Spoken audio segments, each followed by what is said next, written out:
Now it is also time for us to lead the way on this necessary criminal justice issue. As Georgia leads, the nation always follows. And we have a lot of work to do. So I would encourage this to be a bipartisan effort as we continue this criminal justice reform. It's not just criminal justice reform, it's human rights reform. But I'm also a former prosecutor and also represent the Sheriff's Office in Richmond County. With any bill, with any major legislation, it takes time. But if it doesn't start at some point in time, we won't go anywhere. And I also want to make the point that not only are we talking about mass incarceration, because that is one of the aspects that we constantly talk about, but what is also important is when a person loses the right to vote, loses the right to sit on the jury, loses a college scholarship, is put out of school. All of that's pursuant to Georgia law, loses the opportunity to receive food stamps or to receive other benefits.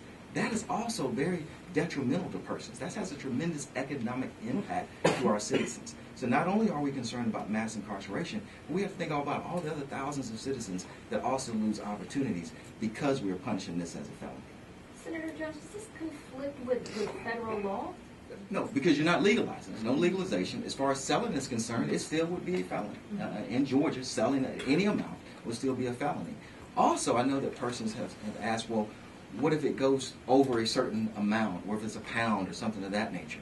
Remember, even today, when you're selling marijuana, it could be just a half a joint. You actually could be charged with selling. The key is how is it packaged. The key is whether you have scales. The key is what are you doing with the particular marijuana. So when we talk about the fact that possession would be charged only as a misdemeanor, that doesn't mean that a person necessarily could just ride around with pounds and pounds of marijuana and not be charged with selling. That's not what that means at all. The prosecution will still have to prove its case as far as selling is concerned.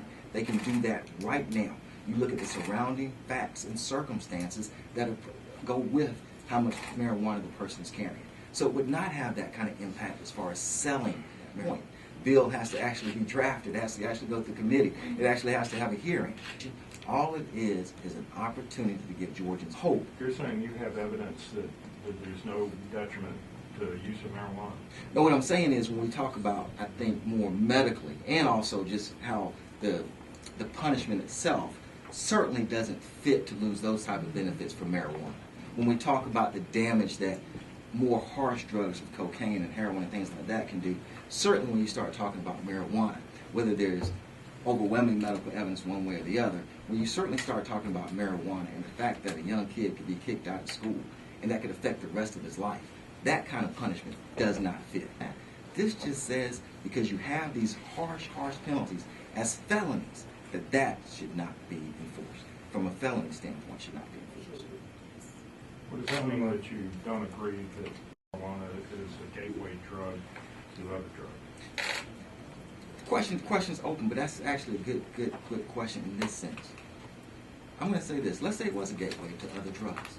Then what we're actually saying is that it's an addictive kind of drug. Why then are we going to punish persons in the criminal justice system because of drug addiction in that way? That becomes the question. We're not talking about persons who are selling it. We're talking about if we are saying that medically a person has a medical problem, why are we putting the criminal justice system into a medical question? Okay, why then do we sit the criminal justice system on that person? Because that person needs more treatment than criminal penalties. And this is the key, that all they had it for was personal use. Even though this person may have an exorbitant amount, that the prosecutor has looked at all the facts and said, this person isn't selling this. I know it's a lot, but this person isn't selling it. It's for personal use. Why then should that person then lose potentially so much? Because the fact of the matter is this crosses party lines, it crosses racial lines, it crosses economic lines.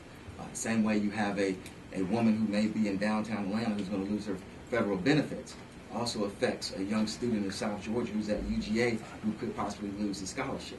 It affects both the same.